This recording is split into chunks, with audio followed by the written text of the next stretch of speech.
A lot of people nowadays are using body positivity as a decoy so that they can get clout, clicks, and views. Our current society definitely places the most value on a woman based on the way that she looks. Body positivity has become the ultimate persona, not separate from an actual personality. Are you the ideal figure and body type, along with having a face that is considered to be aesthetically pleasant to look at? It is no longer about the people, it is about the individual and what a specific person can get out of the body positivity movement as it relates to them. As we look at the idea that the body positivity movement may have become more performative than anything, I think that we can make that assessment because what we see now looks completely different than what I believe the initial agenda in promoting this type of movement was. It seems as if the only way we can be positive about a bigger body is if the fat is resting in all of the right places. Hey guys, what is up? It is Cam. Welcome back to my channel.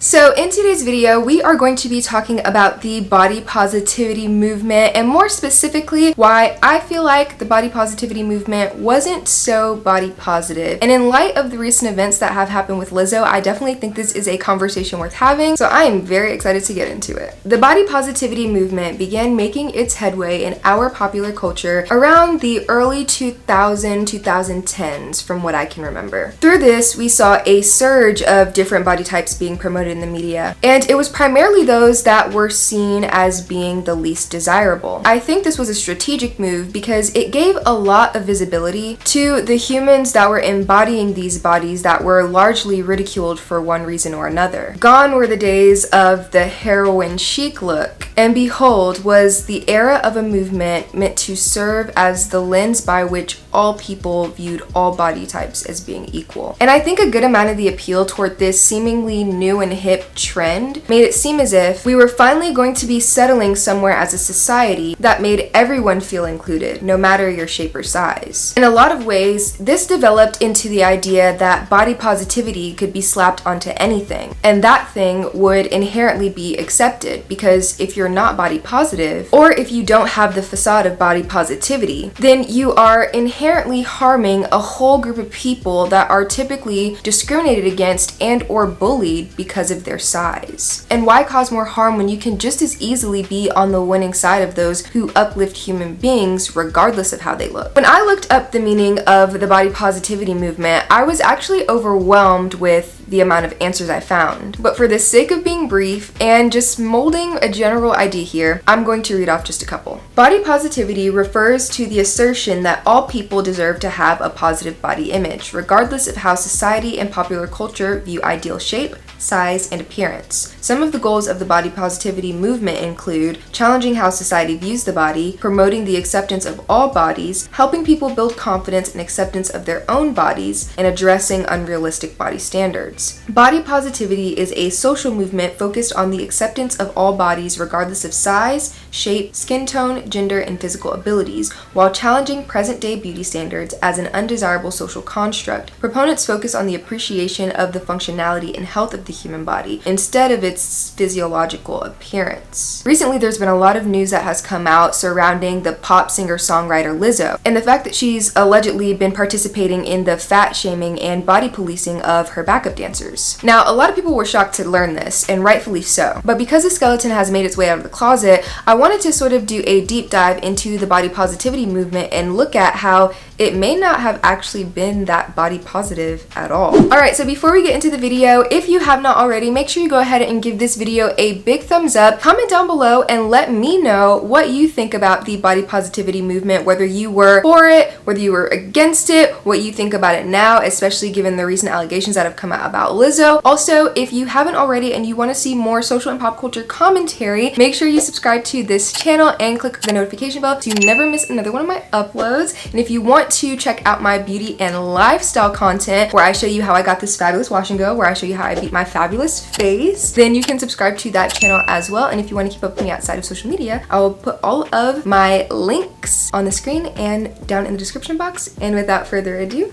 let's get into it. So I've already said how I wanted to make this video because of the recent allegations that have come out about Lizzo and her apparently fat shaming her backup dancers. But what if I told you that I have wanted to talk about the body positivity movement for like the last 2 years? I don't know if you would believe me, but it's true. I've literally been waiting for a situation to come up so I can discuss this very topic because it has been very interesting to me for quite some time now, especially regarding the language that we use when having conversations about bodies and body positivity and the direction that we're just generally going as a society in terms of the way that we view people with different body types. It is definitely an interesting thing to follow the discourse around body positivity and the body positivity movement as a whole. But I think it's even more interesting to see how the conversation has been playing out in recent light of all of the things that have been coming out about Lizzo. And I think body positivity, while inherently meant to be something that is a positive thing for everyone, it's become this idea that can actually be used for more cynical purposes. And it can definitely be abused, especially when you begin to feel as though the main people that we have made as the representatives or moguls of the movement start being the perpetrators of the very thing that we as a generation are pushing as harmful rhetoric. And at some point, I think it's clear that we lost the plot.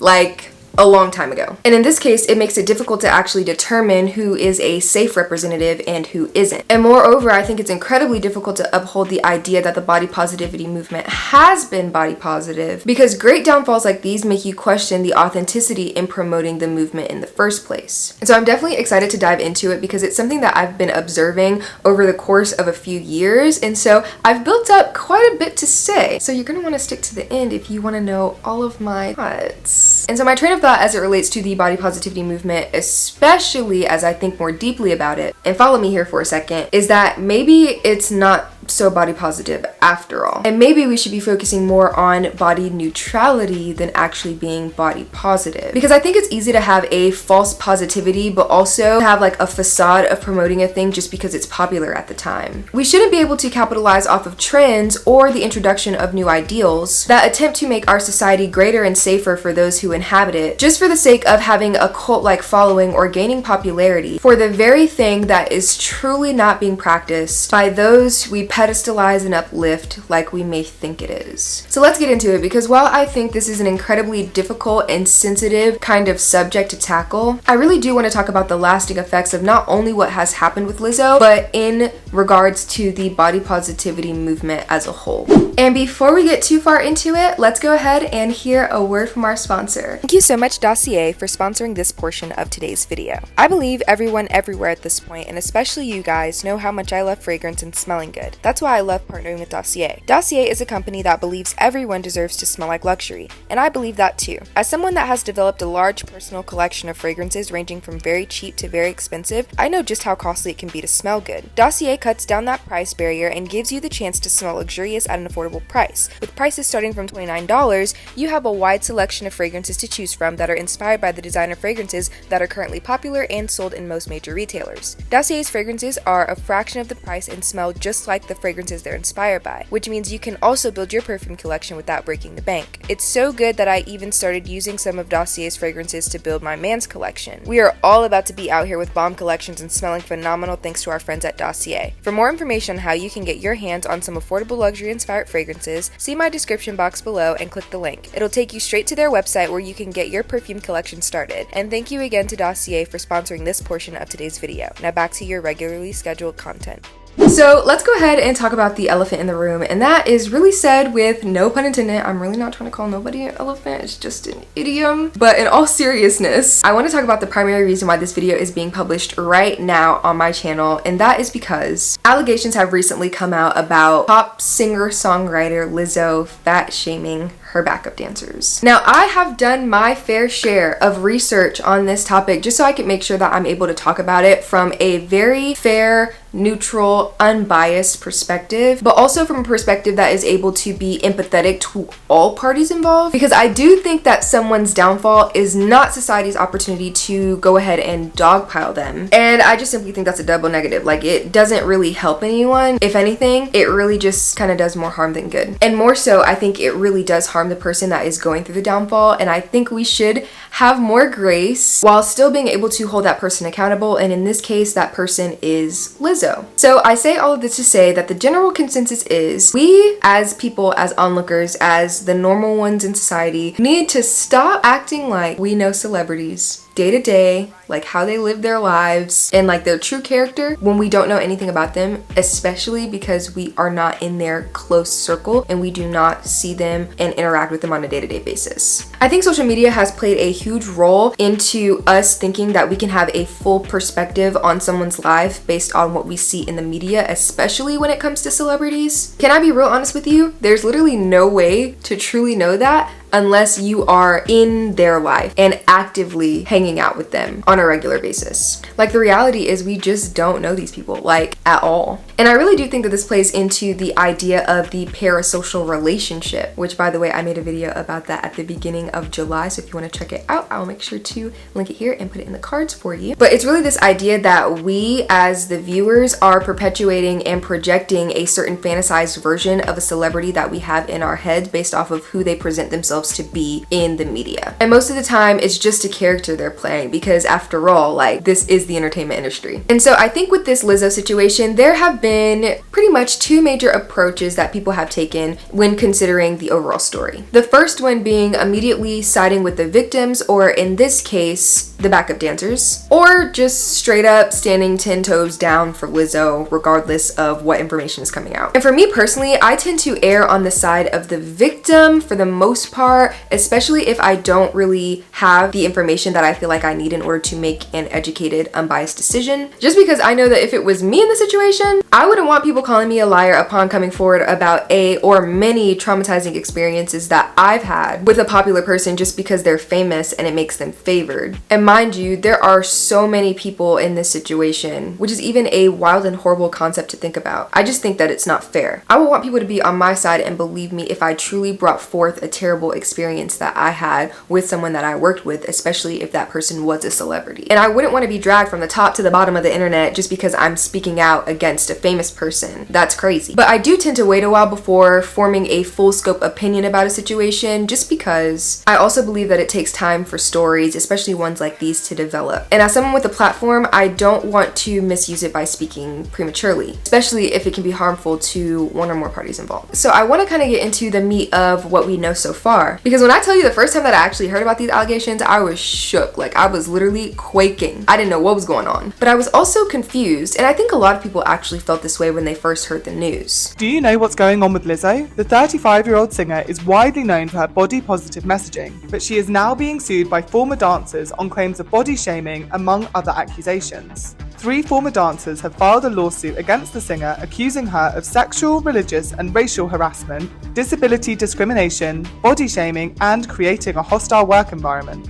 The dancers accused Lizzo of remarking on one dancer's weight gain before berating and later firing them. 2 of the plaintiffs were eventually fired while the other resigned over the alleged behaviour. In one incident, one of the plaintiffs claimed she soiled herself after dancers were told to audition for their jobs again, leading to an excruciating 12-hour rehearsal in which she was too fearful to go to the bathroom in case she lost employment. The lawsuit also alleges that white managers from Lizzo's production company often accuse the black members of the dance team of being lazy, unprofessional, and having bad attitudes. To understand more about the lawsuit and the claims made, head to our website. Not only do I think people were confused and shook, I think a lot of people were actually hurt to find out this information, whether they knew that it was true at first or not. I think Lizzo is someone that has definitely been highly regarded as one of the faces of this so-called body positivity movement, especially because she is a plus-size entertainer. And because of this outward appearance, I think people automatically assumed only would she understand what it's like to be a plus-size person existing in America as someone that also doubles as a black woman, but she would also understand what it's like to be a plus-size black woman in the entertainment industry. And I think that's a whole different beast to slay, simply because there is a whole lot more visibility when you're a famous person. And to be someone that exists in a plus-size body while simultaneously being famous can come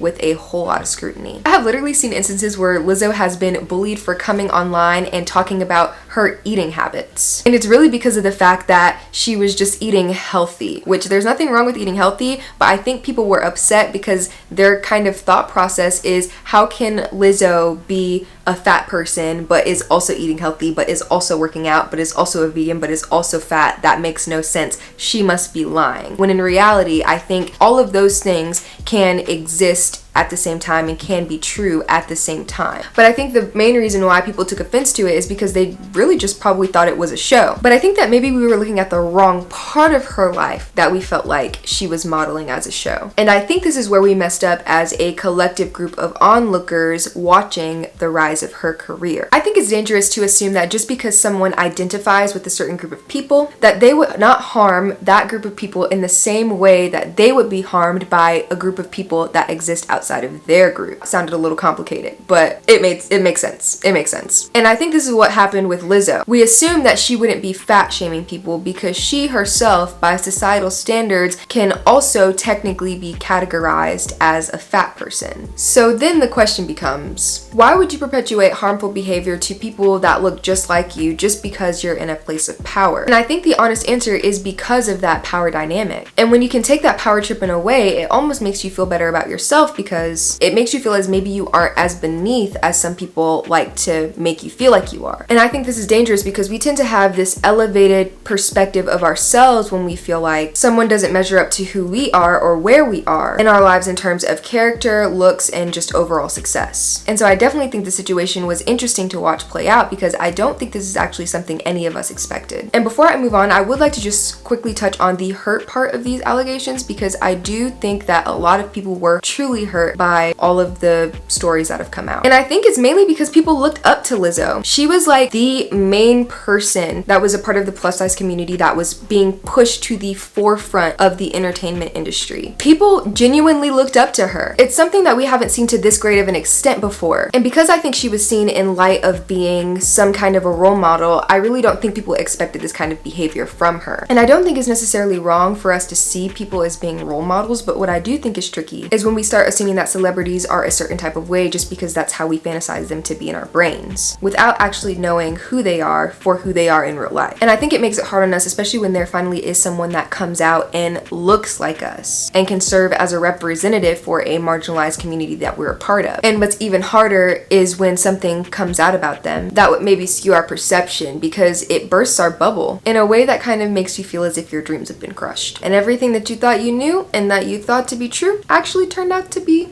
just a lie. Now, I don't want to say that I know totally and completely everything that's going on in the situation because I absolutely don't. And I think that there is still information coming out even to this day, but I do want to address the fact that some people were saying that the backup dancers were potentially not actually telling the truth, even though some of them have gone ahead and filed a lawsuit against Lizzo for this very thing. And now obviously Lizzo has denied the allegations that have been put out against her, but I don't really think we can know exactly what happened for sure because we only have word of mouth to go based on. And I think if the stories of the dancers corroborate and line up, I think it would be more wise to believe them. But also, since we weren't there, we don't know what to believe. And so I think that in this case, it's important to just give grace in all areas because I also don't think that we as regular people would love it if our downfall was incredibly public and we had a fall from grace that was seen by the whole world. I think it's definitely really hard to deal with, and a lot of us will never have to experience something like that in our lives. And so I think we really do have to be sympathetic to all parties involved in what's going on here, whether they are in the wrong or in the right, because it is a tough thing to go through, especially under so much scrutiny and in the age of social media where information travels at the speed of lightning. Dang near, we don't know how this thing is affecting everyone that is a part of it, and so I think we should just be careful. And I also know that there have been other allegations that have come out about Lizzo, but I'm not going to touch on those in this video because that's literally not even what this video is about. But I did want to make sure I voiced my opinion on this particular part of the allegations because it definitely lines perfectly up with the conversation surrounding the body positivity movement. It is the most prevalent example that we have of how this movement has impacted our generation, society, and culture today. We're seeing all of the ways in which it can be really helpful, but we're also seeing all of the ways in which it can be really detrimental. By that, I mean, obviously Lizzo has been pushed out into the forefront when it comes to entertainers, especially entertainers that are plus size. And with that comes a high level of expectation that you are for plus size people, because we assume that being plus size automatically makes you body positive. But I think that in this case, when we talk about body positivity, we have to make sure that we're not holding people to standards that they themselves don't hold themselves to. And I think that in this case, that's where we as a society may have looked at Lizzo a little bit incorrectly. I just think that maybe we made an incorrect, premature judgment. And judgment not meaning something bad, I think we just assumed something I don't think could have been truly known. And I think that was the true misstep. So who was the body positivity movement really for? I think for the most part, we have largely seen the body positivity movement play out on social social media, but that isn't necessarily where it got its start. It's actually been around for quite some time, and by some time I mean 1960, 1970-ish. But the conversation of body positivity as a specific term came onto the scene around 1989. And the point of it was really just to start having conversations about the way that we discuss people with bodies that we don't see as worthy of being praised. And in this specific instance, it was people that were considered to be plus size. Body positivity was rooted in Black fat activism to resist the rise of anti-fat discourse in America and to refuse mainstream white thin appearance focused representations that continue to discriminate against Black bodies. In general, fat activism is an unapologetic embrace and acceptance of fatness as a political identity and culture, seeking to challenge unjust stigmas and discrimination against people who are unjustly positioned as less worthy based solely on body size. Strings traces the racial origin of the fear of fat, outlining how the contemporary ideal of slenderness both is racialized and racist, where fat phobia is not about health, but is instead a means to validate whilst concealing racial prejudice. Indeed, fat oppression can be traced through entangled systems of power and deeply rooted histories, many of which work to racialize fat, creating constructions and ideologies of fatness that are morally laden with stigma and judgment. Historically, Black bodies have endured problematic representation since, for example, the displaying of Sartiji Bartman, the Hottentot Venus. Bartman was a Black enslaved woman of size who was put on display in the early 1800s for white people to gawk at and touch for their own amusement. Barbara Christian, an American Black feminist critic, claims that the enslaved African woman became the basis for the definition of our society's other. Collins points out that maintaining and controlling images of Black women as the other provides ideological justification for race, gender, and class oppression. And objectification is central to this process of oppositional difference. Importantly, even as the initial conditions that foster controlling images become less visible, such images prove to be enduring because they work to subjugate, to marginalize, and to maintain intersecting oppressions. In today's general popular culture, the representation of Black bodies is either hypervisible, i.e. via stereotypes, or invisible, i.e. erased. For example, it is consistently found that fitness and sport magazines are dominated by white, young, tall, thin, seemingly affluent, happy, and able-bodied representations,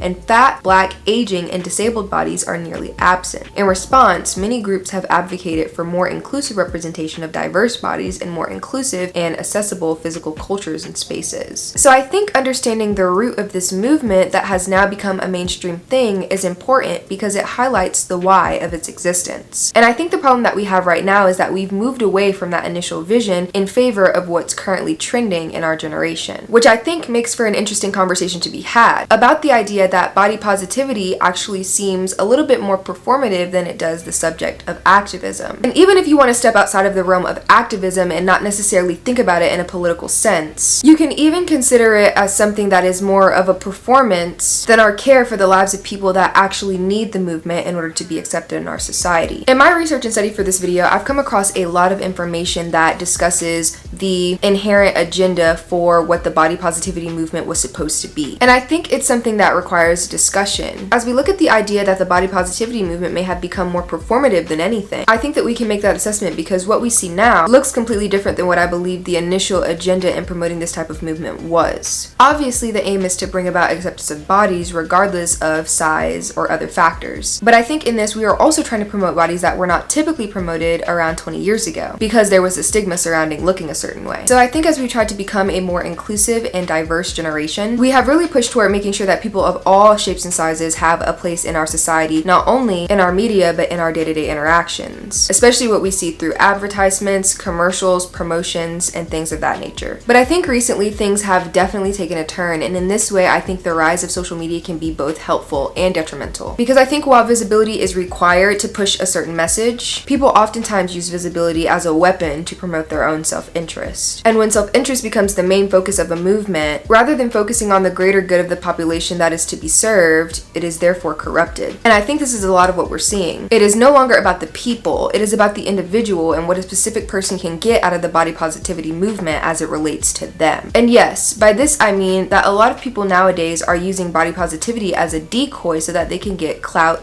clicks and views. And this is actually really sad to me because it definitely does take away from the people that actually need the movement in order to build up their confidence and their unapologetic stance about the way that they look, and those that are interested in pushing forth the movement to both raise awareness and break stigmas. Social media really is one heck of a concept when you think about the way that information spreads and the evolution of certain movements from their intent to whatever popular culture wants them to be in order to fit whatever agenda that they have in that current season. And I think unfortunately the body positivity movement has fallen victim to this notion. And not necessarily because there was anything wrong with it, but people a lot of times are going to do what people are going to do. And that is the kryptonite for any such movement that would dare to push forward for any kind of greater good. And it's actually very interesting because what I see now in regards to the body positivity movement is the fact that body positivity has become the ultimate persona, not separate from an actual personality. A lot of people are not separating the way that they look from who they are. And as someone that believes that you're not the way that you look, like your character matters far more than what's on the outside, and I know that may seem a little bit cliche, but it's actually kind of true. I think our generation places a lot of emphasis on how we look, and I actually talked about this in my most recent video, which kind of went into how plastic surgery has ruined a whole generation of women. So if you want to check that out, make sure to link that in the description box for you and put it in the cards. But I think all of what I said in this video actually does apply in this case, but more specifically for when we're talking about bodies, because it seems as if we can't get away from making our looks our entire personalities, as if the way that we look is the only thing that we have to offer to this world. And I think that is a straight up lie. And not only do I think it's completely false, but I think we've been programmed to only consider our looks as a means of pushing forward our thoughts. So they become connected, and in that connection, it's easy for them to become inseparable. So if there is a time later on down the line where an individual may want these things to become separate from one another, it becomes almost impossible. And the reason why I say this is because I think that we have trapped ourselves into a feedback loop of connecting our nature to the way that we look or to a certain idea. So much so that when we want to disconnect from that, we can't, because the audience that we have built around that persona is not there for who we are as people, but for the disposition that we carry behind whatever topic it is that we're promoting. And in the case of body positivity as a performance, if it had a performative agenda from the beginning because it was directly connected to a personality or a created persona, then there's no way to get out of that bubble because people are showing up for the persona and not the person. So it doesn't actually matter who you are. The only thing that matters is the fact that body positivity is your personality now. So you're stuck in the performance of it all with no hope in sight for the real you to shine through and be just as appreciated and respected. I would like to quickly touch on a topic that I like to call the extra extra large and the extra extra small. And the reason why I want to do a little bit of a brief discussion in this area is because when I first started looking up stuff in regards to the body positivity movement, one of the primary things that I saw in a bunch of sources that I started to consider was the fact that a lot of people were talking about this great migration away from wanting to be a part of this so-called body positivity movement because of feelings that it's been co-opted by people that are not plus size. And because I don't necessarily see myself as someone that this movement is primarily aiming to service, I want to be careful in my language because I don't want to say anything that can potentially be offensive because I'm lacking sensitivity. So now that that disclaimer is out of the way, I do have a question that I think is important for us to all consider whenever it comes to the topic of body positivity. In the case of the extra extra large and the extra extra small, is this an ultimate infiltration or an ultimate inclusivity? So in my thoughts about this specific category, my brain immediately went to the extremities of what I think is or can be still considered something that requires a movement like body positivity. And just follow me here because this may seem a little bit wackadoodle, but I promise it's going somewhere. When I think of extra large and extra extra small, which by the way is not specifically equating to size, but more so related to an idea to convey language around talking about extremities. And also, I just happen to like the title that I gave the section, so don't read too much into that. My immediate thought process goes back to the heroin chic look that was super popular back in the early 2000s, like this obsession that people had with being incredibly skinny to the point where it didn't look very healthy, and TLC's My 600 Pound Life where people are incredibly large to the point where it's a danger to their health. And I think at this point we've all seen the memes that have been made about the 1,000 pound sisters Amy and Tammy and their journey on trying to lose weight for the betterment of their health, and we have also also seen similar instances on the other side of the spectrum with people like Eugenia Cooney, where a lot of people are concerned for her because of just how shockingly thin she has become over the years. And so I don't necessarily think that it's odd to include people that are on the range of a spectrum, because I really think no matter where you fall, especially if it's in a category that isn't seen as quote-unquote normal, then there is a push to create a space where positivity is promoted around your body type. But I will say, in terms of the original motivation and why the body positivity movement was started, and if you can remember the beginning of the video where we talked about the implications of what it meant to be a fat black person, especially a woman, during the times of slavery and even in the early to mid 20th century, a new introduction of wanting to include people that are on the far end of the other side of the spectrum may be a little bit off-putting because this movement wasn't initially created to serve them in the first place. But despite the positive effect body positivity can have, more recently, some have voiced concerns. They are worried that the movement itself is exclusionary and that it may actually do more harm than good. For example, the singer Lizzo says that the movement has been co-opted by all bodies and has become about celebrating medium and small girls and people who occasionally get roles. Others feel that the movement continues to exclude marginalized bodies, with the most influential body positive accounts and posts typically depicting conventionally attractive white women. One analysis of almost 250 body positivity posts on Instagram found that 67% of the posts featured white women, with men and ethnic minority women seriously underrepresented. Feminist activists and critical sports scholars in the global north have advocated for more inclusive representation of bodies and more accessible physical cultures. Body positivity and contentious movement and concept has been taken up in various ways by different groups. Some scholars believe it holds power to liberate individuals from patriarchal, neoliberal, capitalist, and colonial ideologies of what constitutes a quote-unquote good body. On the contrary, critics assert this movement has been gentrified by white-centered politics. Intersectionality has a similar genealogy as body positivity, with a rich history in black feminist thought, but now considered by many as co-opted and whitened. In this article, we trace the rich and divergent legacies of both movements and explore at the structural level how body positivity is represented within physical cultures on Instagram. So to answer the question about whether the extra extra large and the extra extra small is the ultimate infiltration or the ultimate inclusion, I think we should really take a step back and analyze the motivations behind the current body positivity movement that permeates our generation. Because while I do think that the value of what it once was is pertinent to seeing the vision of it through, I think that as we continue to develop and move forward in our society, things are bound to inevitably change. I think what we should really be asking ourselves is, do we want the body positivity movement to ultimately be about including bodies of all shapes and sizes across a range of spectrums? Or do we want it to be primarily focused towards uplifting bodies that are the most marginalized? And in this case, I do think our generation would consider plus size or fat bodies to be the most marginalized. And that is not saying that other body types or sizes are not marginalized. But right now, I want to consider what I think our generation would consider to be the most affected in terms of marginalization. Because I do think that there's a difference. I'm not sure if you can completely claim body positivity if you're not including everyone that can fall under a category of body type that isn't typically seen as being desirable. It took me a long time to figure out whether or not I actually wanted to include this section in the video, but because of the topic at hand, I thought it was appropriate to at least speak on it, so I'm gonna try and be as short and brief as I can, but if that don't happen, sorry in advance.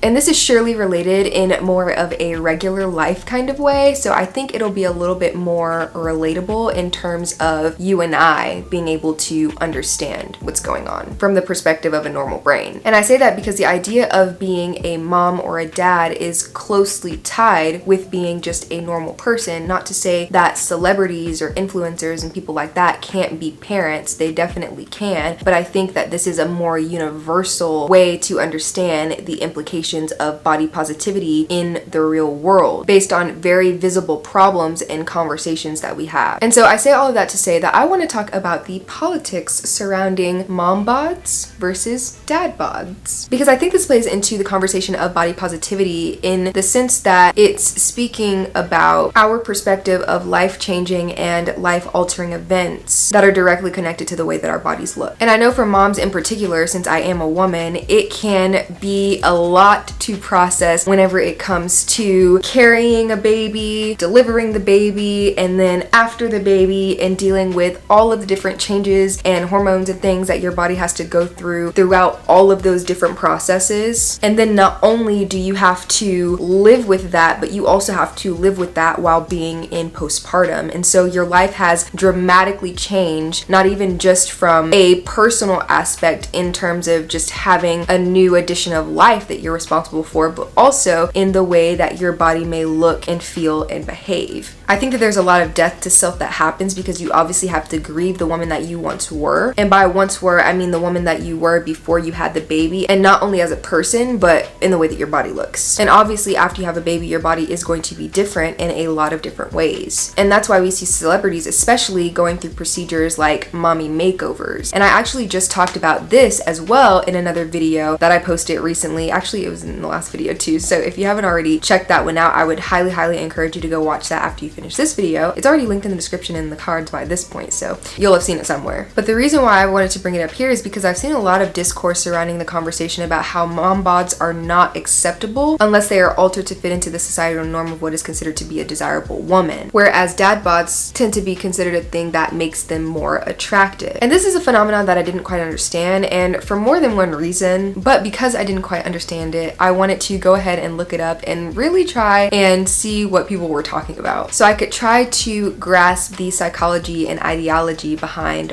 why this is. And I'll be honest, I don't necessarily want to spend too much time in this area because I don't necessarily think it's that important to the overall conversation, but I did want to touch on it because I think it's a little bit relevant considering the type of content that I've been posting lately. So what I will say is that there's an interesting approach to this conversation because, like I was saying before, it seems like this is a debate between what is sexy versus what is sloppy. Sexy being what we consider dad bods to be, and sloppy what we consider mom bods to be. And what fascinates me is the fact that this conversation can be had in terms of the reason why we're more accepting of a man aging versus our lack of acceptance of a woman aging, and why women feel pressured to do everything that they can do to not age, whereas we consider men that age well, especially if they acquire certain features about themselves, to be incredibly attractive. I think that there's no coincidence that these two phenomenons add up, especially not in this way because they're directly correlated, so it makes a whole lot of sense. And while I would love to ask the question about why one is significantly uplifted and the other looked at as something that needs to be snapped back from, I think I already know the answer. I feel like in a lot of ways we subject women to a lot more harsh of a criticism when it comes to the way that they look because we use a woman's beauty as social currency. Now, I have a couple videos on my channel about this topic, and not specifically about a woman's beauty being a social currency, but nonetheless, I have quite a few videos that kind of touch on this, so if you want to check those out, I'll make sure to link them as well, and you can look at them after this video. But I think to continue my point, our current society definitely places the most value on a woman based on the way that she looks. And I think specifically on her sex appeal, which is not only a way to objectify a woman, but it also creates this lack of respect for who a woman is for her character. And so age is seen as a factor that lessens our sex appeal, which our generation for some reason is obsessed with everything sex. And so we see that as being highly important. It's literally probably the highest priority for us. And the other factor whenever it comes to this is actual attractiveness. Whether you're considered to be beautiful or not. And not just beautiful in your face, but beautiful in your body. Like, are you the ideal figure and body type along with having a face that is considered to be aesthetically pleasant to look at? And that's pretty much all I had to say. I think I just really wanted to talk about like body shape and size as it pertains to social currency. And I wanted to feed it through the lens of how we view a mother's body versus how we view a father's body, especially after introducing children into the family, because I think it's a more practical way to look at it, especially because most of us are not celebrities that can just get a surgery in order to snap back, but we either have to put in a ton of work for the bodies that we want or just live with what we've ended up with. And I'm not saying that one or the other is better or worse, but it kind of just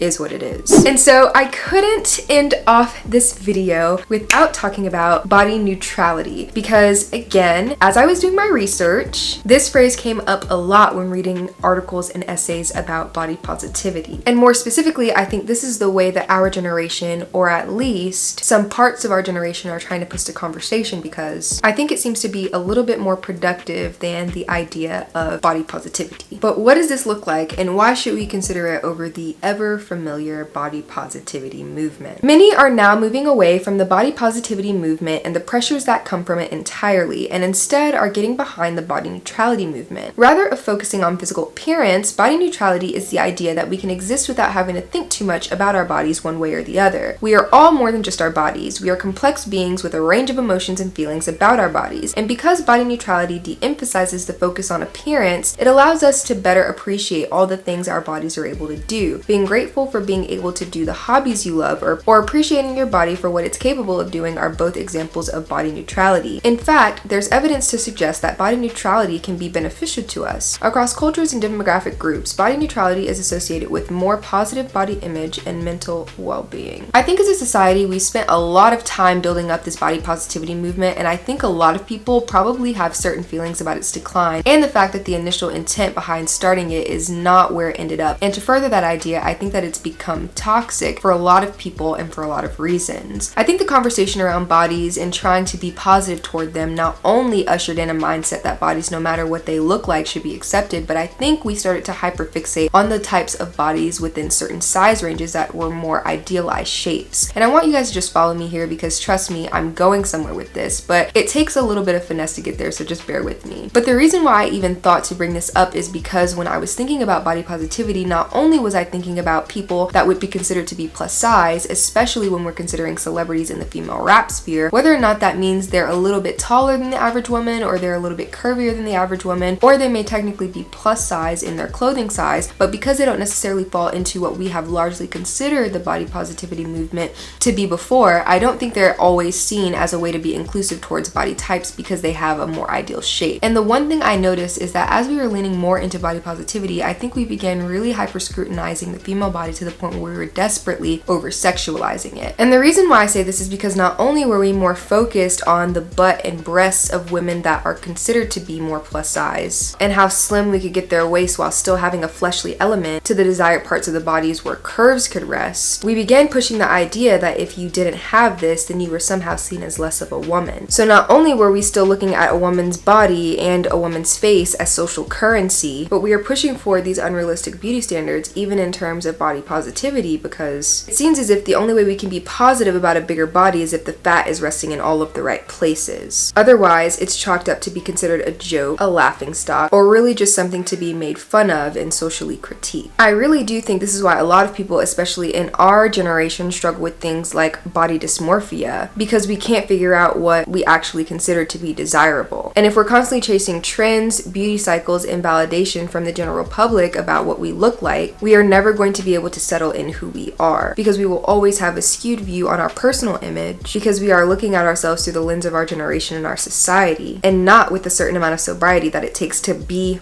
freaking for real. And so yes, it is extremely convoluted. And yes, it is something that needs to be unpacked and critically examined, because this is affecting a lot of people, and more specifically, a lot of young girls and young women. I think since we've gotten to a place of uplifting bodies more so based on their shape rather than their size, it doesn't even matter what size you are, because if you're not the ideal shape, then you're not wanted anyway. And what kind of message is that to send to a generation that is up and coming and that are trying to figure out who they are and what their place is in this world? It definitely takes shots to people's confidence, and it definitely makes people overthink about the way that they look because of how they will potentially be perceived. And that's the reason why a lot of people are more so starting to focus on body neutrality, where our bodies are not the main focus of our priority, but are simply tools and technology that we exist in and use in order to carry out this life that we're living. Whereas I think that what's on the inside is actually the most important, because at the end of the day, you can be beautiful and have nothing to say, or you can be undesirable but impact the world with the content of your character. So I really think it's about, what do we as a society want? What do we value? And what are we going to do to make sure that we're pushing forward the things that we value and not allowing toxicity to enter spaces that we're trying to create to promote more inclusivity and diversity, especially when it comes to the way that we look in our bodies. Because at the end of the day, we are people, and our intellect is so much more interesting than our outward appearance. Alright, you guys, so that is the end of this video. I really hope you enjoyed enjoyed it, make sure you go ahead and comment down below what was your favorite part of this video. What is a quote that you came across that you just felt like was spot on? What is something maybe that you didn't like or felt like needed a little bit more time and a little bit more care and a little bit more nuance? I would really love to hear your opinions and hear your thoughts about the video, the topic at hand, everything that's going on with Lizzo. You know, just let me know in the comments. Also, if you made it this far in the video, make sure you go ahead and comment this emoji. That way I know you made it this far in the video and I will love you forever. If you liked it, of course, give it a big thumbs up. And if you want to see more social and pop culture commentary from me, make sure you go ahead and click that subscribe button as well as the notification bell so you never miss another one of my uploads. And if you want to keep up with my beauty and lifestyle content, I will also post that here so you can subscribe to that channel as well. And if you want to follow me outside of social media, I'll link everything on the screen and down below. And so yeah, you guys, that's it for this video. I really hope you enjoyed it. Let me know if you have any other topics that you want me to talk about soon. And yeah, that is it. Again, I so appreciate you guys for watching. Thank you so much. I love you. Don't forget to be the light, and I will see you in my next one. Bye.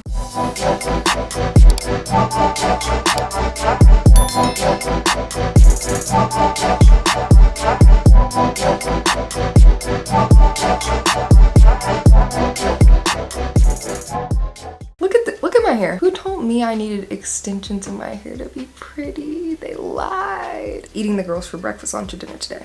I feel so good about myself right now. Like, look at my cheekbones. I'm really feeling myself. I'm not even gonna lie. This side part kind of eats. I did not like it at first, but it kind of eats. So, does anybody know what the word Riz means? I'm such a cute person. Like, wow. Sorry. I need to get serious because I'm acting so unserious. Okay. The script is good. It's really good. Jesus! Lord, I just need to get through this video. I'm telling this, grandma.